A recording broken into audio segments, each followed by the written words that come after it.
दोस्तों नमस्कार, मेरा नाम है मनीष कुमार सिंह और आप देख रहे हैं 4 PM महाराष्ट्र और आपका बहुत बहुत स्वागत करता हूं। दोस्तों महाराष्ट्र में लाडली बहन योजना को लेकर के एक बड़ी खबर आई। बड़ी खबर कि फिर से एक बार बड़ा घपला सामने आया है।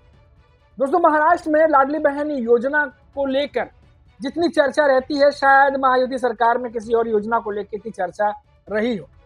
लाडली बहन योजना को लेकर के विपक्ष लगातार हमलावर है और महायुति सरकार के लिए सिरदर्दी जो है वो बढ़ती चली जा रही है। आपको बता दें कि एक बड़ा घपला सामने आया है। पूरी खबर आपको डिटेल से बताएंगे, कैसे महायुति सरकार के लिए ये मुसीबत बन सकता है ये भी बताएंगे। लेकिन दोस्तों ये जो लाडली बहन योजना है इसको हमेशा बीजेपी कहती है कि महिलाओं की आर्थिक दशा को सुधारने के लिए वो योजना लेकर के आए थे। हालांकि विपक्ष लगातार ये कहता है कि चुनाव जीतने के लिए योजना लाई गई थी। अब ऐसे में महाराष्ट्र में भी मुख्यमंत्री लाडली बहन योजना जो है वो अभी भी चली रही है। इस योजना के तहत जो पात्र महिला लाभार्थी हैं उनको हर महीने 1500 रुपए की आर्थिक सहायता मुहैया कराई जाती है, आपको पता ही है। अब तक इस योजना की 12 किस्तें जो है वो दी जा चुकी है। इस बीच महाराष्ट्र में लाडली बहन योजना में एक बड़ा घोटाला सामने आया है। इससे राज्य में हड़कंप मच गया है। इस योजना का फायदा कई पुरुषों को भी मिला है। अब सरकार अपात्र लोगों से पैसे वसूलने की तैयारी कर रही है। जी हाँ दोस्तों, राज्य की महिला एवं बाल विकास मंत्री अदिति तटकर ने एक बयान जारी कर कहा कि सत्यापन के दौरान पता चला कि लोग अपात्र होने के बावजूद योजना का लाभ उठा रहे हैं। अब ऐसे में राज्य सरकार ने 26.34 लाख 26.34 लाख अपात्र लोगों का योजना हटाने का जो है एक तरीके से हटा रही है, ऐसी खबरें आ रही है।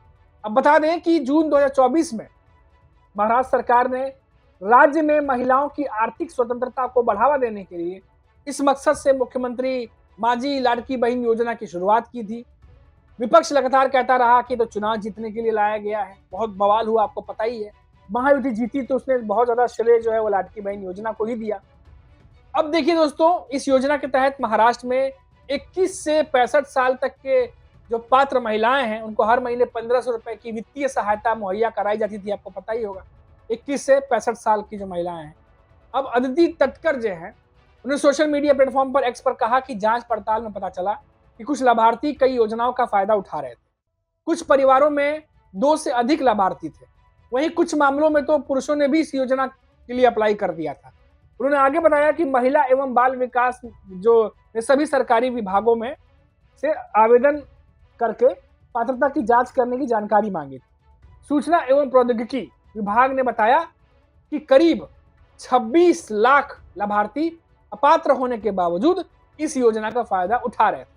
अब सोचिए दोस्तों कि 26 लाख अपात्र थे फिर भी इसका फायदा उठा रहे थे। अब इसका कैसे क्या होगा आगे, कैसे, अब बहुत ज्यादा इसमें डिटेल में देखने वाली बात होगी दोस्तों, क्योंकि ये बहुत बड़ा एक तरीके से ये अगर आंकड़ा है तो ये बहुत बड़ा घोटाला हो जाएगा।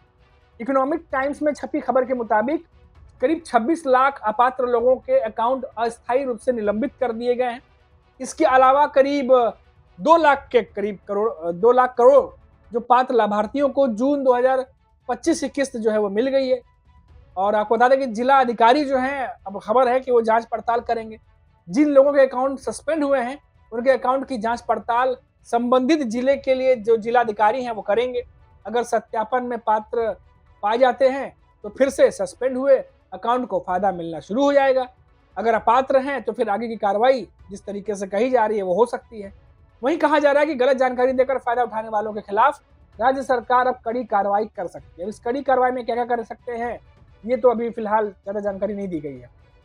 आपको बता दें कि लाडली बहन योजना का जो लाभ है उसका लाभ किसे मिलेगा, ये क्राइटेरिया क्या बनाया गया था, एक बार फिर से आपको बताते हैं। ये योजना सिर्फ 21 से 65 साल की उम्र की महिलाओं के लिए लागू किया गया था। इस योजना का फायदा उठाने के लिए महिलाओं को महाराष्ट्र का निवासी होना चाहिए। इस योजना में शामिल होने के लिए ऑनलाइन अप्लाई करना पड़ता है।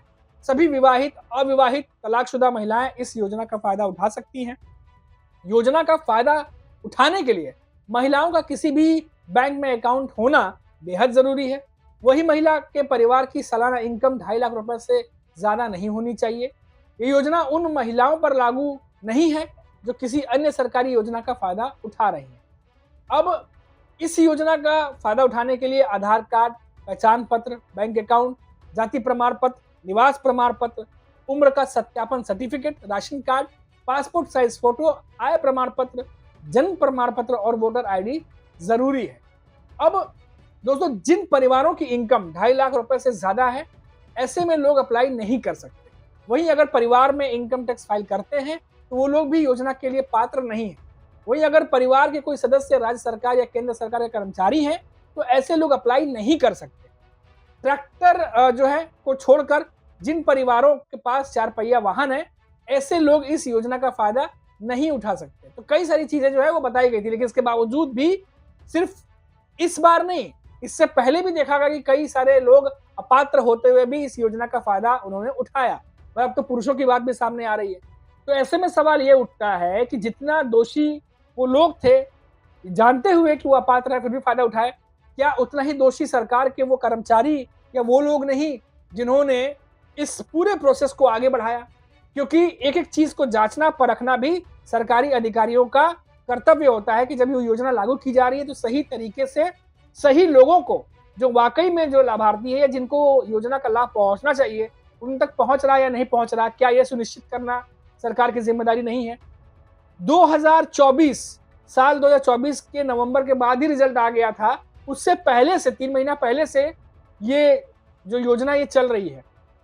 अब 2025 आधा समाप्त हो चुका है।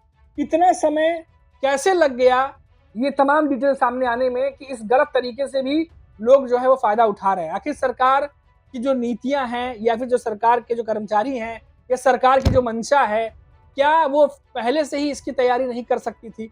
अब जिस तरीके से अकाउंट सस्पेंड हो रहे हैं, ये बातें सामने आ रही हैं, ये साफ तौर पर जाहिर करती है कि सरकार के भीतर ही कहां पर लूप होल्स हैं, उस लूप होल्स को भी पकड़ना बेहद जरूरी है। अब लगातार जो विपक्ष है वो पहले दिन से ही, अब उनसे सवाल पूछिए तो उनका कहना है कि हम तो पहले दिन से कह रहे हैं कि योजना जो है वो चुनाव जीतने के लिए लाया गया था। इस योजना के भीतर बहुत सारे लूप होल्स हैं, सरकार की भी जिम्मेदारी है, सरकार अपनी जिम्मेदारी लेती नहीं है। अब अगर पुरुषों ने भी इसका फायदा उठाया है या अपात्र महिलाओं ने भी इसका फायदा उठाया है, तो ये जिम्मेदारी किसकी बनती है? क्या सरकार के अंदर भी जो योजना ला रहे थे, जब तमाम चीजों को योजना को कैटेगराइज किया गया या उसका एक स्कीम को सुनिश्चित किया गया, क्या उस समय कोई तैयारी नहीं थी? क्या जल्दबाजी में, जिस तरह विपक्ष कहता है कि जल्दबाजी में लाई हुई योजना इसीलिए तमाम चीजें हो रही हैं, तो क्या विपक्ष के दावे में दम है? अब इस पर महाराष्ट्र सरकार क्या सफाई देगी? जो रिपोर्ट्स निकल के सामने आ रही है वो मैंने आपको बताई। अब आने वाले समय में देखना होगा कि क्या कार्रवाई होती है, कैसे रोका जाता है, और सबसे बड़ा लूप होल्स तो सरकार में साफ दिखाई दे रहा है। अभी इतना ही, अब देखते रहिए 4 PM महाराष्ट्र। लौटेंगे तो बात करेंगे फिर किसी बड़ी खबर पर। तब तक के लिए इजाजत दीजिए। नमस्कार।